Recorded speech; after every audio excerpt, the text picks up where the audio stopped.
바이브 코딩 고수는 에이전티 코딩이라는 걸 합니다. 나를 위해서 자동으로 일하는 여러 개의 에이전트를 설정한 후 코딩을 시키는 방법인데요. 보통 커맨드 라인 인터페이스라고 하는 CLI를 사용하고요. 대부분 클러드 코드를 사용합니다.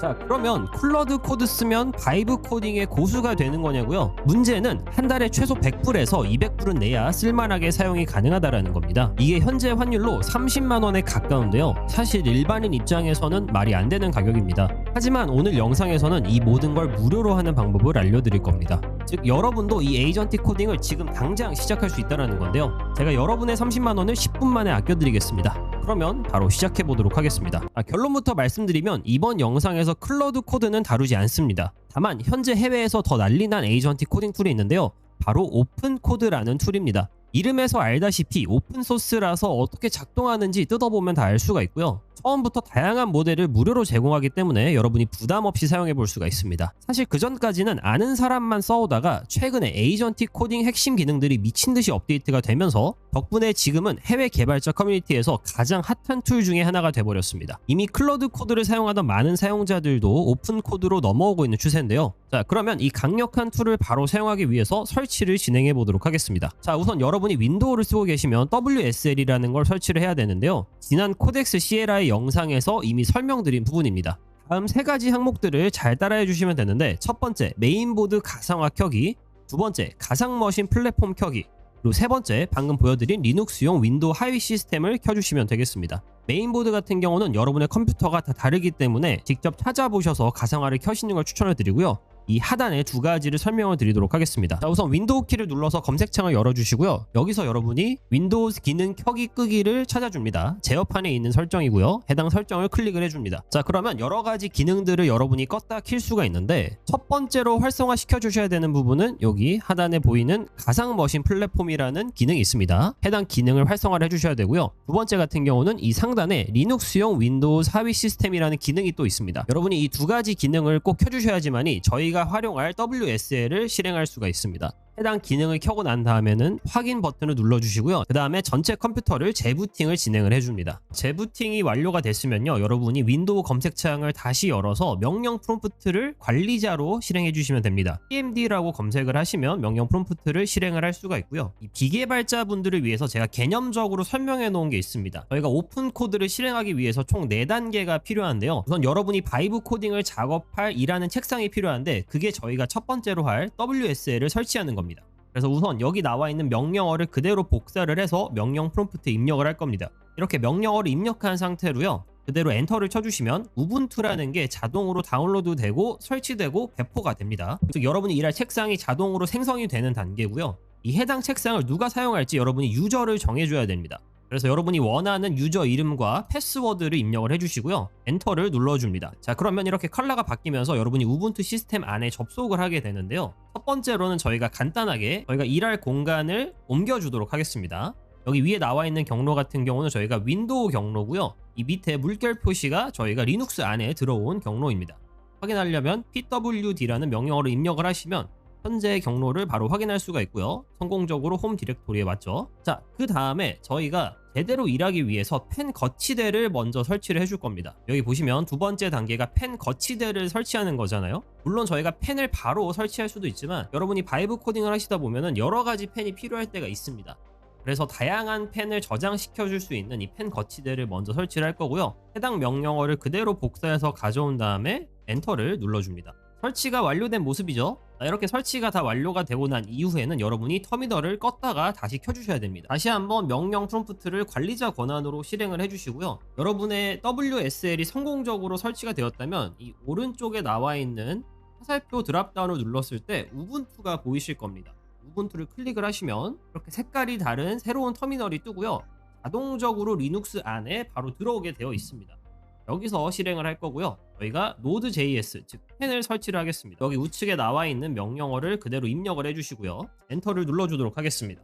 그러면 설치가 완료된 모습이고요. 이제 여러분이 오픈 코드를 설치할 폴더를 만들 겁니다. 명령어는 mkdir이라는 명령어를 입력을 한 다음에 저는 오픈 코드라고 폴더 이름을 정해주도록 할 거고요. 엔터를 눌러줍니다. 그리고 cd 오픈 코드를 눌러서 해당 폴더 안으로 경로를 바꿔줄 거고요. 자, 이제 저희가 오픈 코드를 설치를 할 겁니다. 자, 이렇게 다소 복잡했던 과정이 왜 필요했냐면요. 이 오픈 코드 웹사이트를 보시면 이 인스톨 섹션에 오픈 코드를 설치하는 방법들이 여러 가지가 소개가 되어 있습니다. 그 중에서 저는 Node.js를 활용하는 이 npm 인스톨러 명령을 사용을 한 거고요. 비개발자 분들도 한번 따라해 보실 수 있게 제가 차근차근 알려드렸습니다. 자, 그래서 여기 나와 있는 해당 명령어를 입력을 해주시고요. 엔터를 눌러줍니다. 자, 그러면 순식간에 뭐가 설치가 완료가 된 것 같은데 한번 제대로 작동하는지 실행을 시켜보도록 하겠습니다. 명령어는 간단합니다. 저희가 오픈 코드를 설치를 한 거기 때문에 오픈 코드라는 명령어를 입력을 해주시고요. 엔터를 눌러줍니다.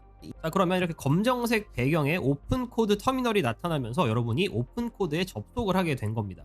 이제 여기서 자유롭게 바이브 코딩을 하시면 되는데, 자, 우선 우리가 어떤 모델을 쓸 수 있을지부터 확인을 해보도록 하겠습니다. 큰 화면을 기준으로 보여드리겠습니다. 자, 첫 번째, 제가 모델을 선택한다고 했죠. 슬래시 명령어 입력을 해주시면 여러분이 여러 가지 명령어를 확인할 수가 있는데, 이 중에서 모델을 확인할 수 있는 슬래시 모델 명령어를 입력을 하도록 하겠습니다. 자, 그러면 정말 여러 가지가 나오죠. 우선 기본적으로 제가 앞서 말씀드린 이 AI 에이전틱 코딩 툴을 무료로 사용할 수 있다. 4가지 코딩 툴이 나오는데, 첫 번째로 빅피클이라는 모델이 있고요. 그리고 4.7도 쓸 수가 있습니다. 브로코드 패스트 1도 여러분이 무료로 사용할 수가 있고, 마지막으로 미니맥스 2.1도 여러분이 무료로 사용할 수가 있습니다. 저는 우선 브로코드로 좀 보여드릴 예정이고, 따로 여러분이 API를 연결한다던가 이런 걸 하지 않더라도 바로 무료로 사용이 가능합니다. 그리고 현재 모드가 빌드라고 되어 있잖아요. 근데 여러분이 이거는 바로 내가 코딩을 짜고 싶을 때 쓰는 모드고요. 만약에 내가 탭을 누른다, 그러면 플랜이라는 모드로 바뀌게 됩니다. 이 플랜 모드 같은 경우는 내가 어떤 걸 코딩할지 아직 모를 때, 계획을 먼저 세우고 싶을 때 이 모드를 사용하시면 되겠습니다. 자, 저는 뭐 딱히 어렵게 프롬프트 안 적었고요. 간단한 영어 공부 앱을 만들고 싶다라고 프롬프트를 입력을 했습니다. 한번 이게 어떻게 만들어질지 엔터를 눌러서 유연도를 보도록 하겠습니다. 자, 현재 이렇게 띵킹으로 모델이 어떤 식의 생각을 하고 있는지도 여러분이 실시간으로 확인을 할 수가 있고요. 제가 코딩 초보여서 구현을 어떻게 하면 될지를 물어봤기 때문에 그거에 따라서 어떤 기술을 선택을 해야 되고 왜 선택해야 되는지 그걸 다 알려주고 있는 모습입니다. 그리고 앱의 구조나 기능 세부 계획도 AI가 대신 짜주고 있고요. 우측 상단을 보시면 제가 방금 프롬프트로 얼마나 많은 토큰을 사용을 했고 몇 % 사용했는지 그것도 확인할 수가 있습니다. 가격 같은 경우는 0달러죠. 왜냐면 무료로 사용이 가능하기 때문입니다. 대단하죠. 여기 단계별 구현 계획을 보면 꽤나 오랜 시간이 걸려야지 이 구현이 가능하다라고 합니다. 물론 이건 일반 개발자 기준에서 얘기를 하는 거고요. 저희는 AI를 사용한 바이브 코딩을 할 거기 때문에 요거를 제가 한번 기초적인 버전으로 짜달라고 만들어 보도록 하겠습니다. 저희가 이제 더 이상 플랜이 아니죠. 다시 한번 이 탭 버튼을 눌러서 빌드 모드로 바꿔주시고요. 제가 예제를 보여드리는 거기 때문에 원페이지 파일로 만들어 달라고 하겠습니다. 자, 결과물로 여기 index html이라는 파일을 만들어줬는데 여기 나와 있는 코드를 쭉 드래그를 해주고요. 따로 컨트롤 C를 누르지 않더라도 드래그가 완료되는 순간 오른쪽 위에 클립보드에 카피가 되었다라고 합니다. 자동으로 복사가 됐다라는 거거든요. 그러면 해당 코드를 테스트할 수 있는 웹사이트를 와서 한번 실행을 시켜보도록 하겠습니다. 간단하게 English Study 앱이라는 이 결과물이 나왔고요. 문제가 나왔고 제가 선택을 하면 맞았다라고 뜨고요. 그 다음 질문으로 넘어갈 수가 있죠. 이 문제는 참고로 에러가 있습니다. 주어가 3인칭인데 동사는 다 1인칭이죠. 근데 아마도 요걸 했을 때 정답이라고 할 겁니다. 정답이라고 뜨죠. 이런 부분은 여러분이 이제 AI와 대화를 하시면서 에러를 고쳐 나가면 되는 부분이고요. 이런 식으로 여러분이 처음 베이스를 만들고 그 다음 디벨롭을 하시면 됩니다. 자, 돌아가서 한번 디벨롭을 시켜볼게요. 자, 그런데 여기서 여러분이 이제 만들다가 뭔가 나는 그룹 코드 말고 다른 모델을 써보고 싶다 하실 수도 있잖아요. 자, 그럴 때 모델을 중간에 바꿀 수도 있습니다. 다시 한번 슬래시 버튼을 누르시고요. 이 밑으로 내려가서 모델을 다시 한번 검색을 해줍니다. 그리고 이번에는 제가 그록이 아니라 GLM이라는 모델을 사용을 할 거고요. 엔터를 눌러줍니다. 자, 그러면 자동으로 내가 현재 프로젝트를 그대로 운용을 하면서 모델만 바꿔서 이어나갈 수가 있습니다. 자, 그리고 나서 여러분이 어떻게 디벨롭을 할지 해당 프롬프트를 입력을 해주시면 되고요. 저는 좀 전반적으로 업그레이드를 해달라고 부탁을 했습니다. 물론 이 프롬프트를 입력을 할 때 여러분이 정확하게 쓰면 쓸수록 훨씬 더 좋겠죠. 네, 코드가 훨씬 더 길어졌네요. 아까는 60몇 줄이었는데 200줄이 넘어갔습니다. 요거를 제가 다시 한번 복사를 하고요. 처음부터 드래그를 해서 쭉 복사를 하도록 하겠습니다. 아까처럼 드래그가 끝나면 자동으로 복사가 완료가 되는 모습이고요. 이거를 다시 한번 붙여 넣기를 한 다음에 실행을 시켜주도록 하겠습니다. 자, 그러면 확실하게 디자인도 업그레이드 되고 내가 몇 문제를 풀고 있는지 현재 정확도는 몇인지 나오게 됐죠.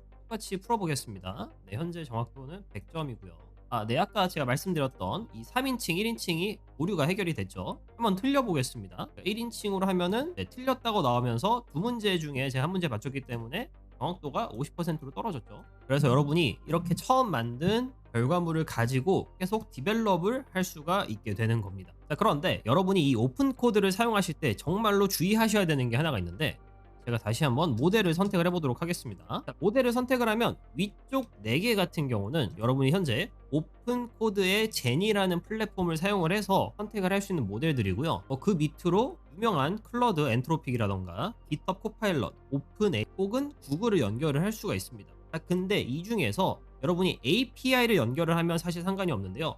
내가 기존에 쓰고 있던 클러드 플랜이라던가 혹은 구글의 안티그래비티 플랜을 연결을 하고 싶다. 정말 조심하셔야 됩니다. 며칠 전에 사람들이 오픈 코드에서 클러드 코드의 이 플랜을 사용해서 클러드 코드의 오퍼스나 클러드 코드 소넷을 사용하는 걸 알고 이거를 막기 시작했거든요. 그러면서 유저들의 계정을 정지시키기 시작했습니다. 이게 이제 본인들의 TOS와 맞지 않다라는 이유로 밴을 때린 건데, 물론 제가 봤을 때는 클러드 코드 입장에서 충분히 그렇게 할 수 있습니다. 자, 근데 웃긴 게 뭐냐면요, 클러드 코드에서 이 밴을 때리자마자 오픈 AI가 오픈 코드와 협업을 맺었습니다. 그래서 여러분이 챗 GPT 플랜들을 갖고 있다면요, 플러스 플랜이나 프로 플랜을 갖고 있으면 오픈 코드에서 합법적으로 해당 플랜의 모델들을 사용할 수가 있게 되었습니다. 깃허브 코파일럿을 사용하고 계시는 분들 역시 이제 오픈 코드에서 해당 플랜을 사용할 수가 있는데요. 그래서 지금 보시면 이 깃허브 코파일럿이나 오픈 AI는 여러분이 그대로 사용을 하시면 됩니다. 근데 앞서 말씀드렸다시피 클러드를 사용하는 건 여러분이 플랜을 사용하시면 정지를 먹을 가능성이 크고요. 구글 같은 경우도 그렇습니다. 아직까지는 구글이 공식적으로 우리도 오픈 코드를 서포트하겠다 이런 뉴스가 없거든요. 만약에 그런 영상을 보시면 여러분이 절대로 따라하시면 안 됩니다. 공식적으로 구글과 오픈 코드가 협업을 시작한다, 그렇게 될 경우 제가 채널에서 알려드릴 거고요. 그 전까지는 여러분이 오픈 코드에서 이 구글 플랜을 쓰셨다가 정지를 먹을 수도 있기 때문에 여러분이 지메일이 날아갈 수도 있고요, 유튜브가 날아갈 수도 있고 항상 조심해서 사용을 하셔야 됩니다. 그 전까지는 이 오픈 코드 젠에 여러 가지 프리 모델을 사용을 하시거나 혹은 챗GPT, 깃허브 코파일럿 이런 곳만 사용하시길 제가 추천을 드리겠습니다. 그게 아니더라도 충분히 좋은 모델들을 무료로 먼저 사용할 수가 있기 때문에 꼭 한번 이 영상을 보시면, 특히나 윈도우 쓰고 계신 분들, 여러분이 이 에이전틱 코딩을 자유롭게 할 수가 있습니다. 꼭 한번 해보시는 걸 추천드립니다. 다시 한번 절대로 여기서 클러드 플랜이라던가 구글 플랜은 사용하지 말라고 제가 다시 한번 당부를 드리도록 하겠습니다. 오늘 영상에서 꼭 비싼 돈 100불, 200불 내고 클러드 코드를 사용하지 않더라도 무료로 오픈 코드를 사용하는 방법을 제가 영상에서 보여드렸습니다. 물론 이 코드들이 많이 나오기 때문에 조금 헷갈릴 수도 있는데요, 제가 앞서 보여드렸던 순차적인 방법들을 그대로 따라 하시면요, 여러분도 아주 손쉽고 간단하게 이런 결과물들을 바로바로 만들어낼 수 있을 겁니다. 다음 영상에서는 이 오픈 코드를 제대로 활용해서 제가 AI 에이전트들을 여러 개 활용하는 방법들을 좀 보여드리려고 합니다. 조금 더 심화적인 내용들은 제가 다음 영상에서 다루도록 하겠습니다. 자, 오늘 영상은 여기까지고요. 영상이 도움이 되셨다면 좋아요와 구독 그리고 알림 설정까지 부탁드립니다. 그러면 다음에 또 좋은 영상으로 찾아오도록 하겠습니다. 지금까지 성공지식 백과였습니다. 감사합니다.